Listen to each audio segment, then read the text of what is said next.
इलाही कीर्तन श्रवण किया। अब वक्त है गुरबाणी विचार, गुरबाणी कथा। इस रूहे ज़मीन पे साईं जनों के आने का कारण क्या होता है? क्योंकि अक्सर हम कहते हैं कि मनुष्य का जन्म क्यों होता है, क्योंकि कोई न कोई तृष्णा खिलाती है उसको। अक्सर जब हम पाठ करते हैं, सिमरन करते हैं, साधना करते हैं, तो प्रभु से कुछ मांगते भी हैं। बेशक आपने ध्यान ना दिया हो, लेकिन सिमरन के साथ साथ हम कुछ न कुछ मांग भी रख देते हैं। जैसे धन गुरु नानक साहब का कलाम है कि मनुष्य प्रभु को गाता भी है, कहता है तू बहुत बड़ा है, बहुत बड़ा है।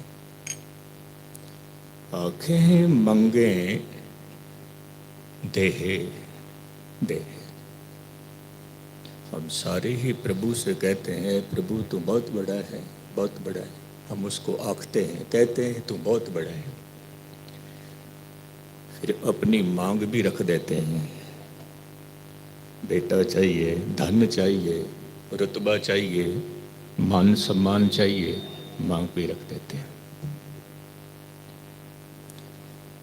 संत सिंह मशकीन एक बात कहते थे कि हमने जो प्रभु का सिमरन किया, फिर अपनी कोई न कोई मांग गुरु के सामने रख दी, लेकिन एक बात हम भूल गए। कौन सी? कि मांगों की जो लिस्ट थी वो तो बढ़ती गई, बढ़ती गई, और हमारी उम्र की जो झोली है वो कटती गई, कम होती गई, कम होती गई। उम्र कम होती गई और मांग बढ़ती गई, बढ़ती गई। एक शायर कहता है कि रफ्ता रफ्ता जमाने का सितम होता है, रफ्ता रफ्ता धीरे धीरे। हर रोज एक दिन मेरी उम्र में कम होता है। एक दिन, जितनी उम्र आपकी कल थी आज नहीं है उतनी, और जितनी उम्र आपकी आज है, क्षमा करना मुझे कहने देना, वो कल नहीं होगी, क्योंकि बहुत सारे श्वासों की पूंजी खत्म हो जाएगी। तो रफ्ता रफ्ता जमाने का सितम होता है, एक दिन रोज मेरी उम्र में कम होता है। उम्र कम होती जा रही है, मांगें बढ़ती जा रही हैं। बेटा चाहिए, बेटी चाहिए, धन चाहिए, रुतबा चाहिए। और एक दिन ऐसा आता है कि मनुष्य इस रूहे जमी से रुखसत कर जाता है, चला जाता है।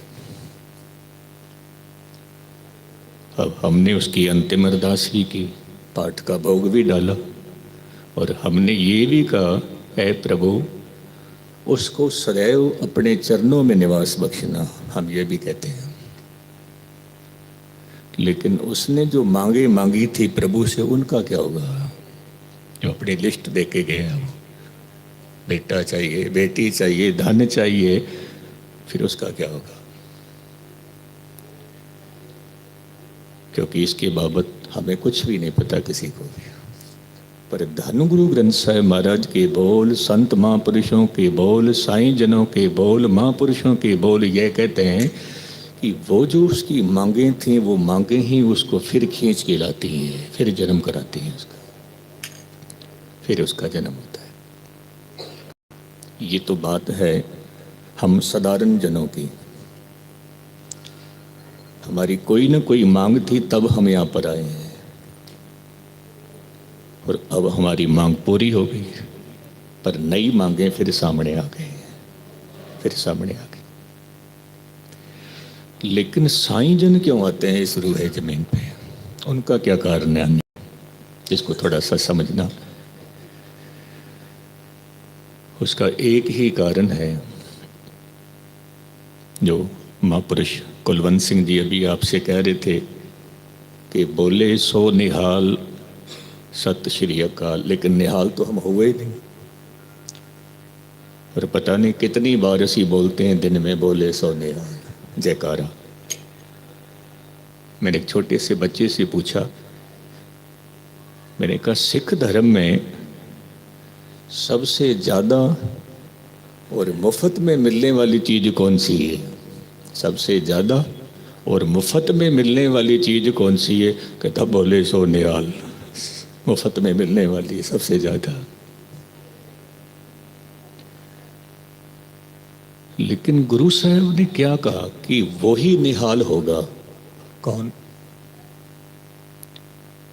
केवल और केवल रसना से हमने कह दिया कि सत श्री अकाल, कि जो अकाल है वो ही सत है। हमने जुबान से कह दिया, खाली इससे हम निहाल नहीं होंगे जब तक ये सत्य हमारे जीवन में नहीं उतरेगा।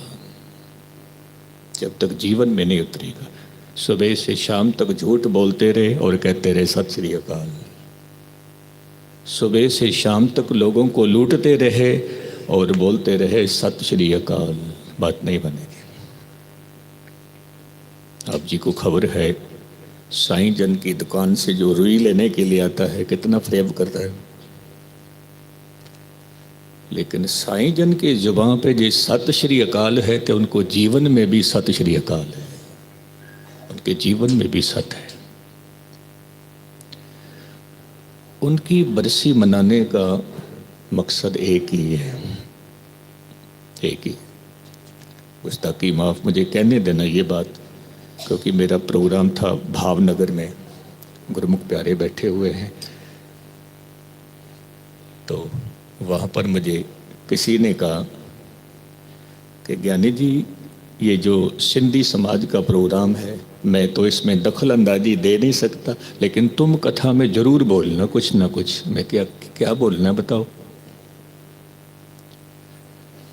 कहने लगे बस इतना ही बोलना है कि प्रोग्राम तो बहुत अच्छा करते हैं, रागी जत्थे तो बहुत अच्छे बुलाते हैं, कथावाचक तो बहुत अच्छे बुलाते हैं, लेकिन पिछले साल क्या हुआ कि लंगर में जो दाल बनी थी उसमें मिर्चें ज़्यादा डाल दी, मुझसे खाई नहीं गई। मैंने कहा हद हो गई, मिर्चें ज़्यादा डाल दी, खाई नहीं गई। मैंने कहा साईं जन की याद में जो बरसी मनाई उस पे जो शब्द गाए गए थे वो कौन कौन से थे? कहने लगे ज्ञानी जी वो तो मैं भूल गया, पर दाल उसको याद है, दाल में मिर्च ज़्यादा थी वो याद है। तो क्षमा करना, इससे हमें कुछ नहीं मिलने वाला है। हमने देखना है कि साईं जन का जो अनुभव है वो अपना अनुभव बोल के गए हैं, अनुभव। महापुरुष अभी बोल रहे थे, कुलवंत सिंह जी कह रहे थे कि साईं जन जब कीर्तन करते थे तो संगत इकट्ठी हो जाती थी। क्यों होती थी? क्यों प्रभाव पड़ता था? एक दिन संगत ने पूछ लिया साईं जन से, पूछ लिया, सवाल क्या पूछा? साईं जन हर तरफ कीर्तन हो रहा है, हर तरफ कथा चल रही है, गुरु के बोल चल रहे हैं हर तरफ। फिर वो हिंदू समाज हो, सिख पंथ हो, चाहे वो जैन धर्म हो, बुद्ध हो, इस्लाम हो, यहूदी हो, हर तरफ प्रभु के गीत गाए जा रहे हैं, हर तरफ। लेकिन फिर भी धरती नरक क्यों बनी पड़ी है? क्या कारण है?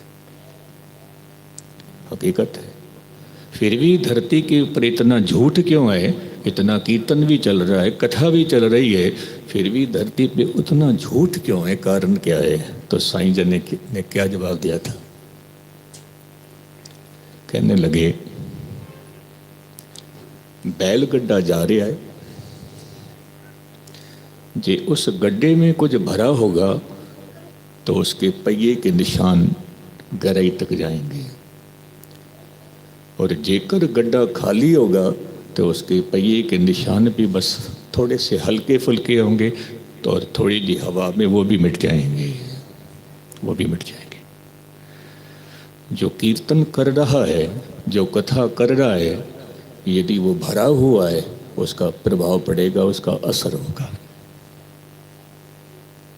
जब साईं जन कीर्तन करते थे, लोग कोशिश करते थे कि हम इनको भेंट दें, इनको दान दें किसी न किसी ढंग से। तो आप जी ने क्या वचन किया कि कीर्तन निर्मोलक हीरा। ये जो मैंने कीर्तन किया है ये तो हीरा है, हीरा है। कहते हैं कि वो कीर्तन कीर्तन नहीं है जो कीर्तन करने वाले की नज़र संगत के जेब के ऊपर ही टिकी रहे। ये साईं जन के बोल हैं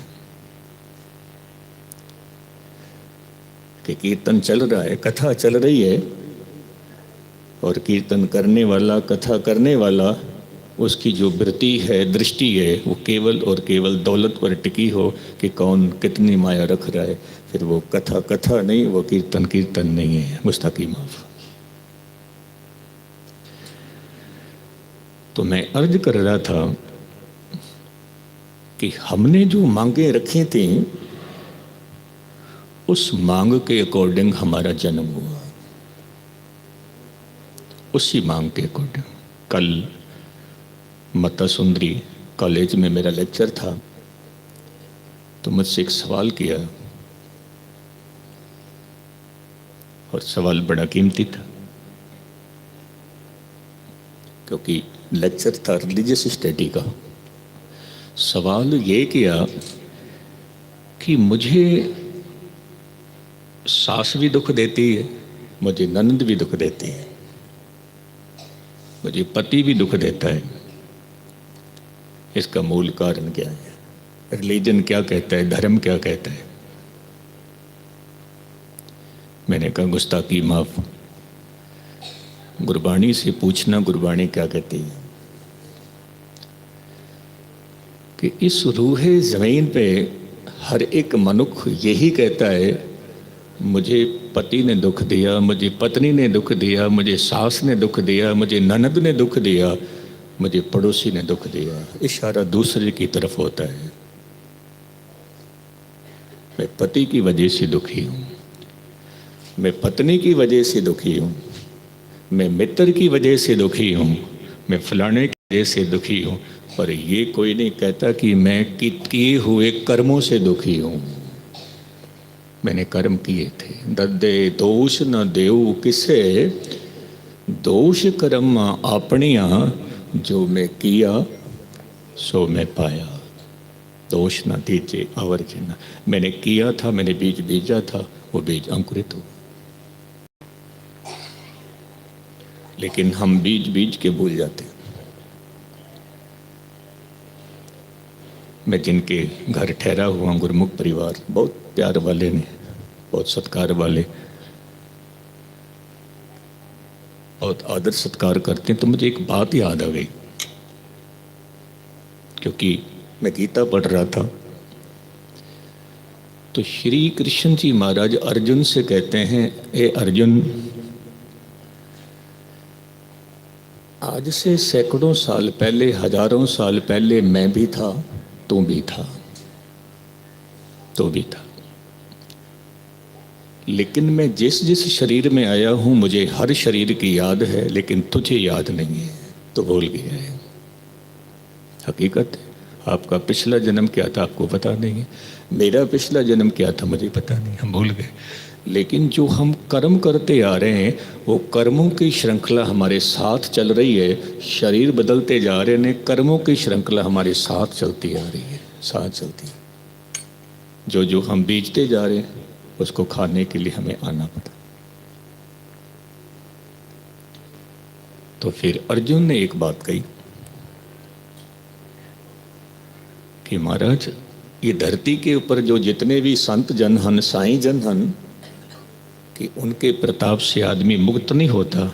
तो श्री कृष्ण जी महाराज कहने लगे कि हाँ, मुक्त वो ही होता है जिसका हृदय खुला होता है, उसके प्रति अदब हो, सत्कार हो। कहते हैं फिर वो चीज उनके पास पहुंच जाती है। तो ये बात याद रखना, हमें तृष्णा खींच के लाती है। लेकिन जो साईं जन हन वो क्यों आते हैं? उनका कारण की क्या है, बस इसको एक समझना। फिर एक तो सवाल भी मैं आपके सामने रखूंगा जो मुझसे किसी ने किए थे, ज्ञानी जी कथा में जरूर बताना। सवाल क्या किया, कहने लगा जीवन में दुख है पर दुख क्यों है, ये सवाल मेरे सामने रखा। जीवन में दुख है पर दुख क्यों है। मैंने कहा मैं जरूर आपको बताऊंगा। मैं जिक्र कर रहा था कि एक चौराहा है और 4 रास्ते उसमें से निकलते हैं, लेफ्ट, राइट, बैक और अहेड, सामने। जो मनुष्य जाति है वो चौराहे पे खड़ी हुई है, चौराहा। और जितने भी पशु हैं, पंछी हैं, जलचर हैं, नभचर हैं, वो हमारे पीछे खड़े हुए हैं, पीछे खड़े हुए। और जब हम यहाँ से हटेंगे, वो पीछे वाले जो पशु हैं, वो पंछी हैं, वो फिर मनुष्य बन के आएंगे।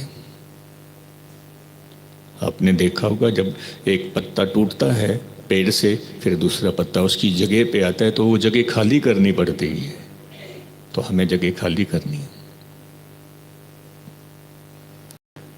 यहाँ पर एक बात और कह दूं कि जनसंख्या बढ़ती क्यों जा रही है, तो मैंने एक ही कारण बताया, हम जगह नहीं छोड़ रहे हैं और वो पीछे पशु पंछी जो हैं वो मनुष्य बन के आ रहे हैं, पॉपुलेशन बढ़ रही है।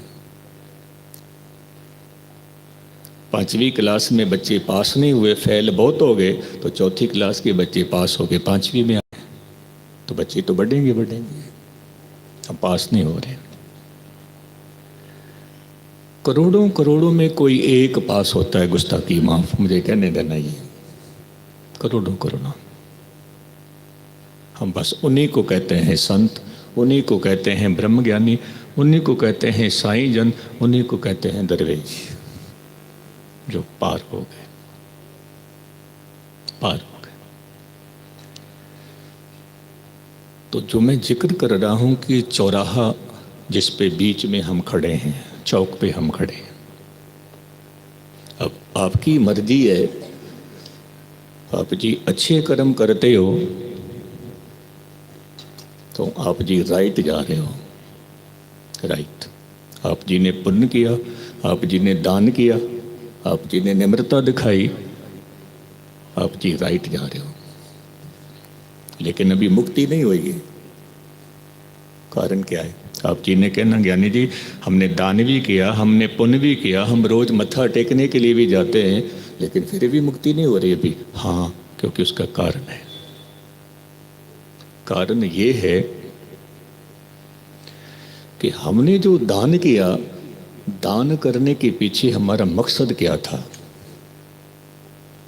मकसद एक ही था कि हमारी शोभा होगी, मकसद यही था हमें और भी कुछ मिलेगा। तो गुरु साहब कहते हैं दे दे मंगे सहसा गूढ़ा। मशकीन जी एक बात कहते थे कि मुझे तो हैरानगी होती है कि आदमी 1 रुपया दान करके 1 मांग ले, 2 मांग ले, लेकिन 1 दान करके सैकड़े मांगता है। और सैकड़े मांगने के बाद में भी क्या कहता है, जो मैंने दान किया है उसकी तारीफ भी हो। 1 के बदले 100 मांग भी लिए, फिर तारीफ भी हो मेरी। दे दे मंगे सहसा गूढ़ा, शोभ करे संसार।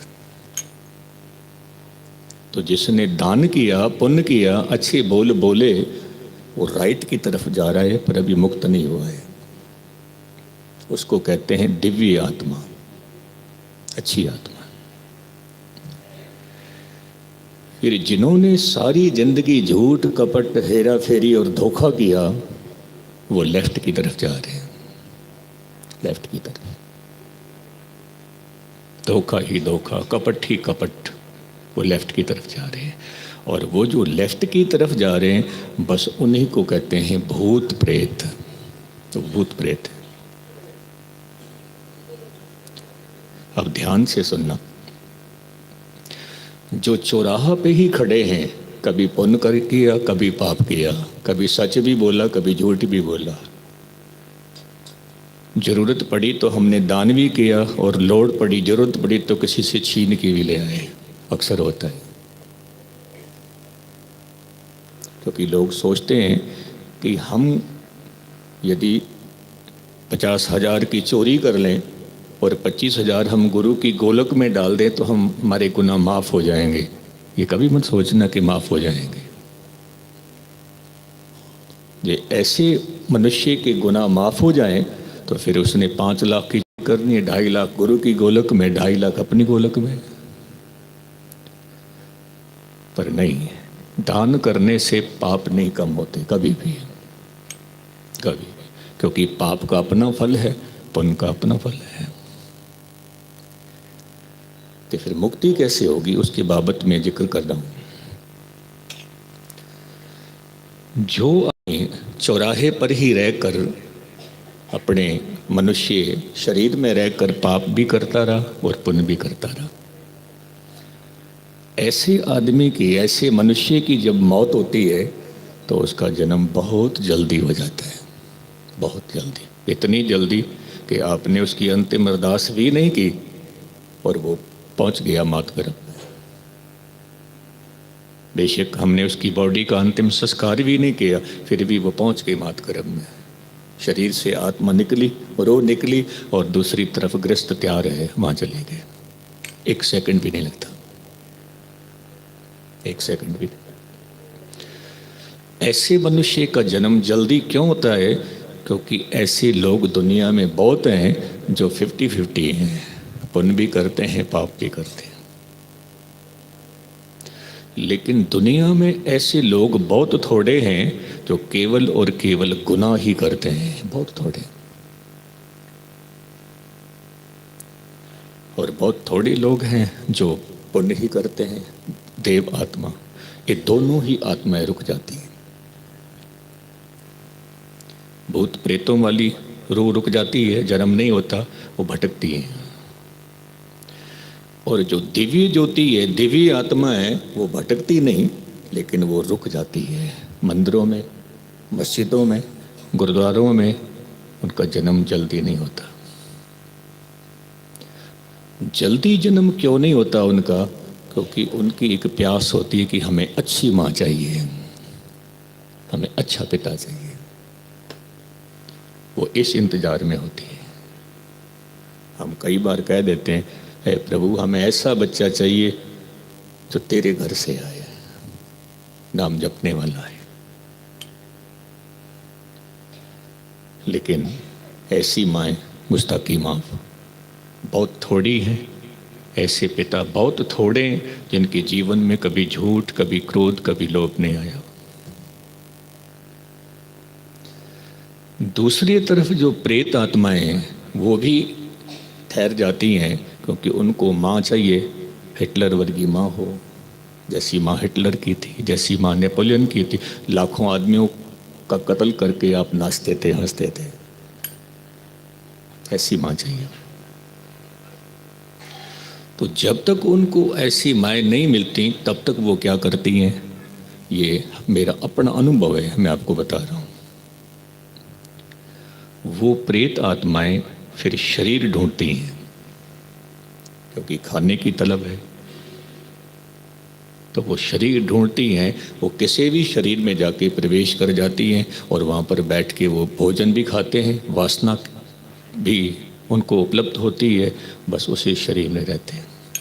और ये मैंने देखा, एक आदमी कहता ज्ञानी जी मेरे को नहीं पता लगता कि जब मैं खाने बैठता हूँ तो 2-2 किलो चिकन खा जाता हूँ। अब 2 किलो चिकन कौन खाएगा?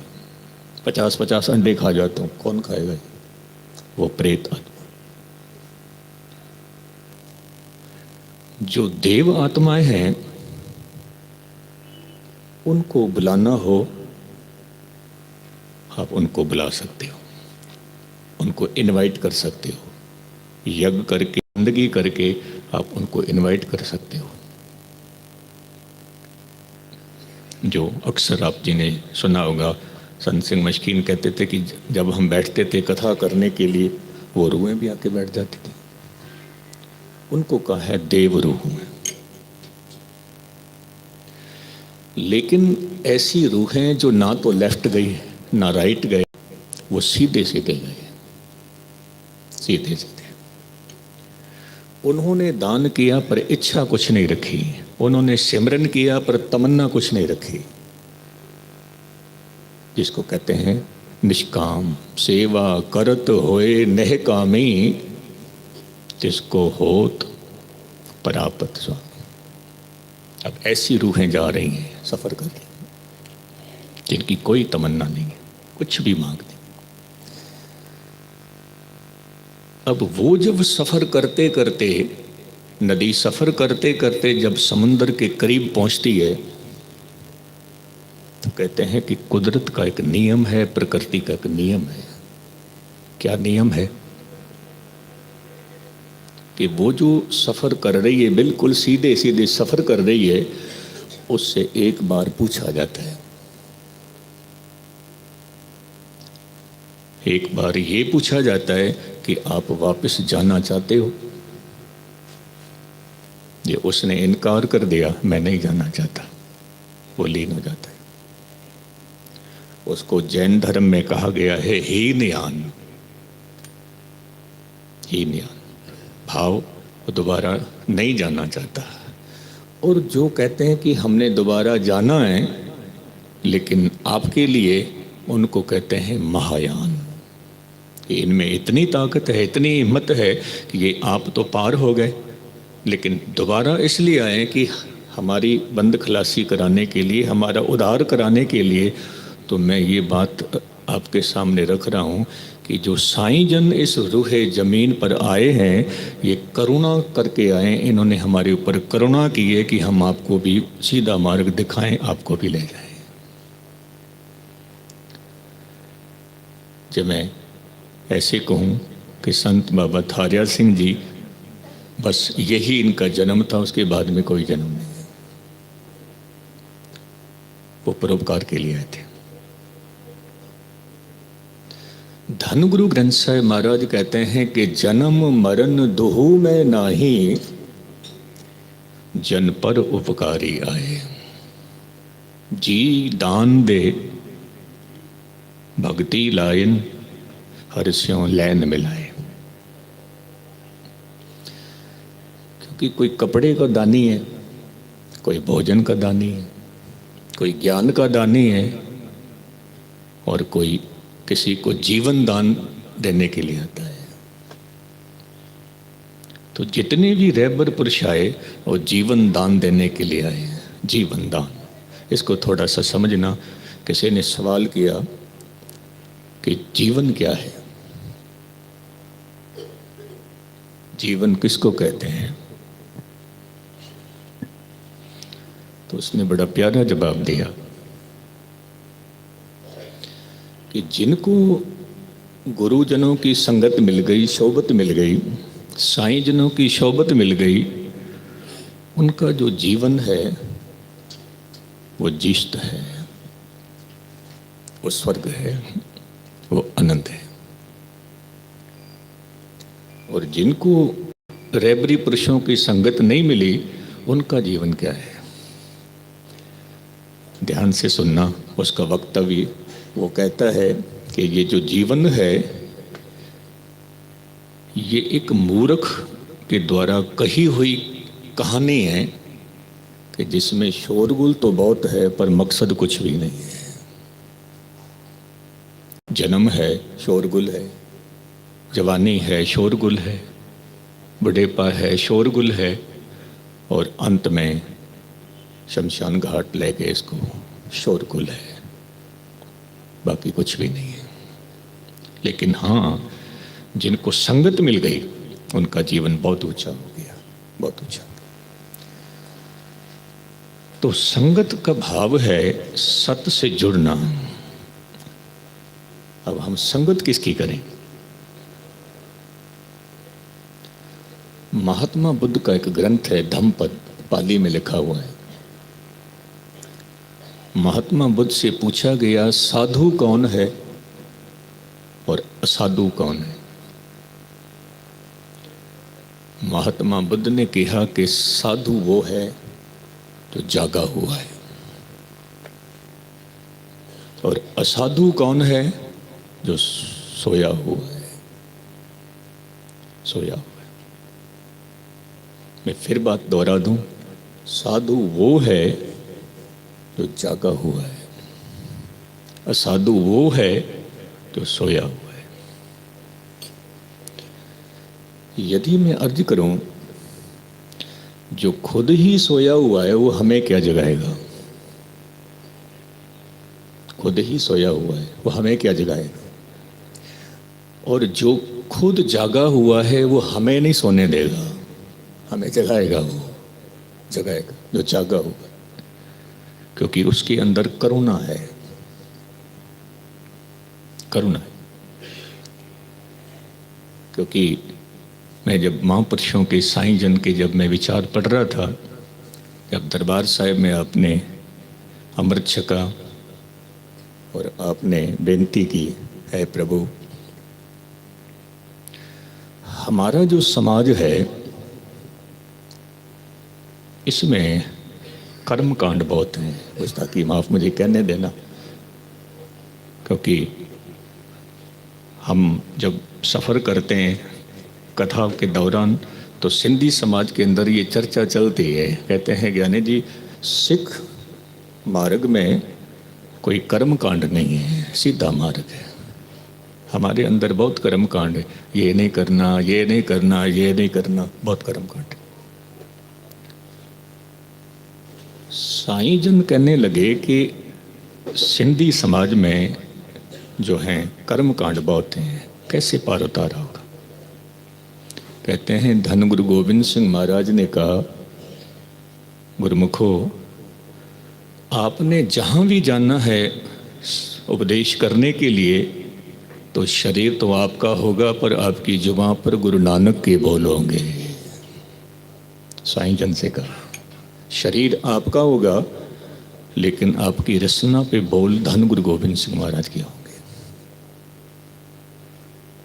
कितना बड़ा उपकार किया साईं जनों ने, जगह जगह पे जाके प्रचार किया, जगह जगह पे जाके गुरबाणी के साथ जोड़ा, आप भी जुड़े, लोगों को भी जोड़ा। गुरमुख प्यारे महापुरुष कह रहे थे कि जब रागी साहिबान ने कहा था कि आशीर्वाद दो, तो मुझे एक छोटी सी बात याद आ गई।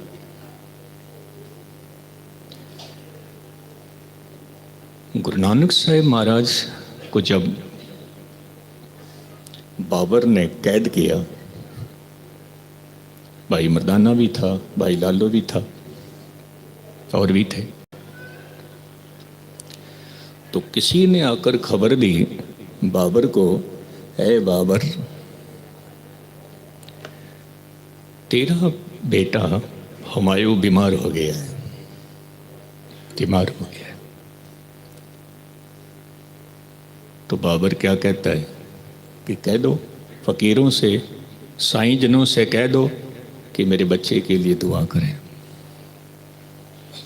और हाँ, जो कैद खाने में जो साधु फकीर कैद किए हैं उनसे भी कह दो दुआ करो, उनसे भी कह दो।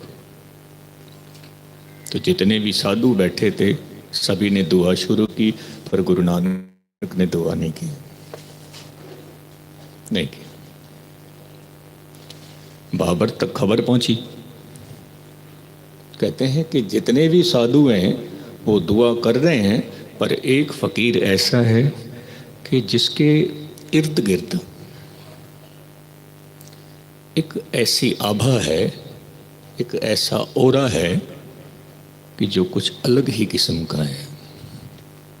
उसके आसपास की हवा, उसके आसपास का वातावरण, और ये हकीकत है कि कोई साधु जन बैठा हुए उसके पास भी बैठ के देखना, और कोई क्रोधी बैठा हुए उसके पास भी बैठ के देखना, आपको अनुभव होगा, और एक असर होता है। बाबर कहता हद हो गई मेरे राज में, और मेरा ही हुक्म नहीं चल रहा कि दुआ नहीं कर रहा है। नानक से कह दो कि बाकी फकीर तो दुआ कर रहे हैं, आप क्यों नहीं दुआ कर रहे हैं? नानक जी कहने लगे, पहली गल तो ये कि किसी के ऊपर हुक्म चलाकर दुआ नहीं मांगी जाती, ज़बरदस्ती दुआ मांगी नहीं जाती कि मुझे दुआ दो, मुझे आशीर्वाद दो। और जो मांगने से आशीर्वाद दे रहा हो फिर वो साधु साधु नहीं है, संत संत नहीं है। ये जब आशीर्वाद दे रहे हैं, दुआएं कर रहे हैं, तो ये साधु साधु नहीं है, क्योंकि हुक्म से दुआ नहीं निकलती, जोर से आशीर्वाद नहीं निकलता, मांगने से आशीर्वाद नहीं निकलता।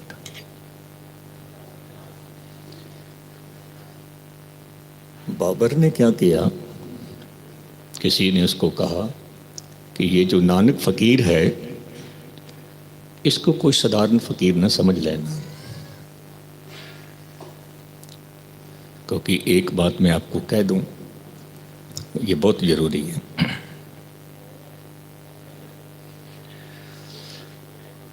धन गुरु ग्रंथ साहिब महाराज के बोल हन कि राम संत में भेद किछ नहीं। राम और संत में भेद नहीं है, एक ही। आगे गुरु साहब क्या कहते हैं कि हर का सेवक सो हर देगा। उसके अंदर कौन बोल रहा है? क्योंकि हमारे अंदर जब तक हमें मौजूद है तब तक परमात्मा नहीं बोलेगा। जिस दिन हमें मिट जाए उसी दिन जो फिर बोलेगा वो परमात्मा ही बोलेगा। हकीकत है। मैं गीता का उदाहरण दे रहा था। कृष्ण जी महाराज कहते हैं, अर्जुन तू सब कुछ छड़ के मेरी शरण में आ जा। तो मुझसे किसी ने सवाल किया कि ज्ञानी जी श्री कृष्ण जी महाराज अहंकार के गीत नहीं गा रहे कि सब कुछ छोड़ के मेरी शरण में आ। मैं क्या, वो कहने वाला कृष्ण थोड़ा ही है, वो कहने वाला तो परमात्मा है, बोलने वाला तो शरीर कृष्ण का है, बोलने वाला कोई और है, बोलने वाली ज्योति कुछ और है। जब अहंकार मिट जाता है फिर बोलने वाली वो शक्ति बच जाती है। तो गुरु नानक साहिब महाराज से बाबर ने कहा दुआ करो, कहने लगे जबरदस्ती दुआ नहीं होती। तो किसी ने इशारा किया कि ये नानक फ़कीर कोई साधारण फ़कीर नहीं है, ठीक होगा कि इसको चरणों में मत्था टेक। बाबर समझ गया। बाबर ने दोनों हाथ जोड़े और गुरु नानक के चरणों में मत्था टेका और कहा, नानक जी अब तो दुआ करो। नानक जी हंस पड़े। हंसते हुए कहने लगे, दुआ अब करने की ज़रूरत ही नहीं, दुआ तो निकल गई अंदर से, निकल गई। हकीकत है। जब आप पिता के पैरों में मत्था टेकते हो, माँ के पैरों में मत्था टेकते हो, बुजुर्गों के पैरों में मत्था टेकते हो, दुआ निकल जाती है। दुआ देनी नहीं पड़ती, आशीर्वाद देना नहीं पड़ता, आशीर्वाद निकल जाता है। तो मैं अर्ज कर रहा था, जो जागे हुए हैं उनकी संगत में आना, वो हमें भी जगाएंगे। जो आप ही सोए हुए हैं वो हमें क्या जगाएंगे। एक छोटा सा उदाहरण आपके सामने रखूं, फिर शाम के दीवान में मैं आपके सामने धन गुरु ग्रंथ साहब का एक शब्द है, उसमें महिमा गाइए कि संत साईं जन कैसे होते हैं। ये गुरु ग्रंथ साहब के बोल, शस्त्र तीखण काट डारियो, बड़ा सुंदर उदाहरण दिया है पेड़ का। वो पूरे का पूरा आपके सामने मैं रखूँगा, वो एक तस्वीर। तो आप जी ने ये कोशिश करनी है कि हमने कुछ ग्रहण करना है, ग्रहण करना है और अपने जीवन में उतारना है। क्योंकि जपजी साहब पढ़नी और बात है, जपजी साहब हो जाना और बात है। गीता पढ़नी और बात है, गीता का रूप हो जाना, जीवन गीता हो जावे दूसरी बात है। कुरान पढ़नी दूसरी बात है, जीवन ही कुरान हो जावे वो दूसरी बात है। संत बाबा थारिया सिंह का जीवन पढ़ना, इतिहास पढ़ना, कहानी सुननी और बात है। बाबा थारिया सिंह के उपदेशों को, अनुभवों को लेकर अपने जीवन में उतार लेना और बात है, और बात है। तो जब गुरु नानक साहिब महाराज ने कहा कि दुआ निकल गई, तो जो जागे हुए हैं उनकी संगत में बैठ। एक बार क्या हुआ, मैं कह के फिर समाप्ति की तरफ आता हूँ। फिर जो सिख पंथ के महान रागी साहिबान, गुणीजन, विद्वान और ज्ञानी, ये दो शब्द सुनना, विद्वान और ज्ञानी। सिंह साहिब जी, हरजोत सिंह जख्मी, आप जी का जत्था बहुत सुंदर अंदाज में आपको कीर्तन सुनाएंगे। और जैसे महापुरुष कुलवंत सिंह जी कह रहे थे कि जल्लाद ने कहा कि हम तो खानदानी जल्लाद हैं, तेरा हाथ पीछे बांधेंगे। हमें पता है कि आप कभी हाथ हिलाओगे, गर्दन हिलाओगे तो कुछ हरकत हो सकती है, हम आपके हाथ बांधेंगे क्योंकि हम खानदानी जल्लाद हैं। धन गुरु तेग बहादुर साहब कहने लगे, जी तू खानदानी जल्लाद है तो हम भी खानदानी शहीद हैं।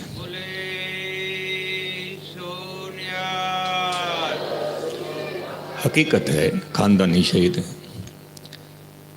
तो भाई साहब जी हरजोत सिंह जख्मी का जत्था खानदानी कीर्तन है। और कीर्तन करने का लहजा, क्योंकि मुझे बड़ा शौक़ है, जो जितने भी विचारक हुए हैं, फ़िलासफ़र हुए हैं, उनको पढ़ने का मुझे बहुत शौक़ है। गहराई में जाना वो क्या कहते हैं। एक विद्वान, एक दार्शनिक फ़िलासफ़र की मैं एक छोटी सी बात पढ़ रहा था। वो कहता है कि एक नृत्यकार था, जब वो स्टेज पे आता था तो पहली बात तो संगत उसकी टिकट नहीं खरीदती थी। उसका कारण देखना, लेकिन मजबूरन टिकट खरीद लेते थे। जिनका मन नहीं करता था खरीदने का, मजबूरन खरीदते थे। अब ये दोनों बातें कैसे आ गई? मन भी नहीं खरीदने का, लेकिन क्यों खरीदते थे? टिकट इसलिए खरीदते थे कि इसकी कला हमने देखनी है।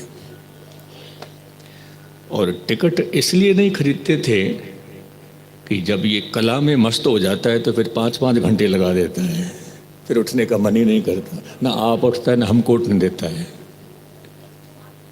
लेकिन मजबूरी थी, सुनेंगे। तो वहाँ पर एक सांस्कृतिक बैठा था।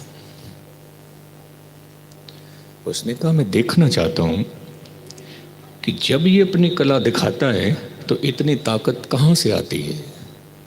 फिर उसने उसके ऊपर स्टडी की, और स्टडी ये की कि जिसकी चेतना अपने शरीर को छोड़ देती है, भाव ऊंची उठ जाती है, तो धरती की जो ग्रेविटेशन फोर्स होती है वो शरीर पर काम करना छोड़ देती है। शरीर हल्का हो जाता है, चेतना ऊंची उठ जाती है। तो जब हम रामपुर थे, भाई साहब भी साथ था, कहने लगे भाई साहब बैठेंगे तो पता नहीं लगेगा कि कब उठेंगे, उनकी मर्जी है वो। मुक्तसर में आज करके समाप्ति करूं। जो जागा हुआ है उसकी कथाएं, उसका अनुभव, उसका जीवन हमें जगाएगा, और जो सोया हुआ है उससे बहुता फर्क नहीं पड़ेगा। एक उदाहरण है, पति पत्नी का आपस में झगड़ा हो गया, अक्सर हो जाता है। फिर जब झगड़ा हो जाए, केवल और केवल दो ही हों आपस में, पति पत्नी, बच्चे ना हों, तो पति ने पानी मांगना हो तो किससे मांगेगा? तो फिर दीवारों से बातें होती हैं, मुझे पानी चाहिए, मुझे भोजन चाहिए। देखना किस तरफ, बोलना किस तरफ। पत्नी ने भी ये करना। तो पति को जाना था सुबह 4 बजे, ट्रेन पकड़नी थी। अब वो पत्नी से कैसे कहे कि मुझे उठा देना? तो उसने कागज पर लिख दिया कि मुझे 4 बजे उठा देना, उसके पास रख दिया। अब सुबह जब 5 बज गए, पत्नी नहीं उठी, पति उठा, तो पति ने फिर चिट्ठी में लिखा कि तूने मुझे उठाया क्यों नहीं? तो फिर पत्नी भी चिट्ठी लिखती कि देख तेरी सरा ने चिट्ठी पढ़ी है, मैंने लिखा था 4 बजे उठ जाना, तो नहीं उठा तो मैं क्या करूं? उसमें मेरा क्या दोष है? कहने का मतलब जो आप सोया हुआ है वो हमें नहीं जगाएगा। हम कैसे सोए हुए हैं? साहिब कहते हैं नैनों नींद पर दृष्टि विकार। हमारी आंखों में नींद है, पराया धन पराया रूप। हमारे कानों में नींद है, श्रवण सोए सुन निंद विचार। निंदा सुन सुन के हमारे कान भी सो गए। फिर मीठे स्वादों में हमारी रसना भी सो गई। मन सोया माया बिस्मार। तो साहिब कहते हैं इस गृह में कोई जागत रहे, साबत वस्तु वो अपनी ले। जो जगेगा वो अपना मालिक बन जाएगा, और जो सोया रहेगा फिर जो हमारे पहरेदार हैं क्रोध लोभ मोह अहंकार, वो ही मालिक बन के बैठ जाएंगे हमारे घर में। तो वो जागृति आपके अंदर प्रकट हो। सिंह साहिब जी, हरजोत सिंह जी जख्मी कीर्तन से आपको वो जागृति देंगे। बहुत बहुत धन्यवाद। आपने एक मन एक चित्त होकर गुरु की कथा श्रवण की थी। भूल चूक की क्षमा। वाहिगुरु जी का खालसा, वाहिगुरु जी की फतेह। वाहिगुरु जी।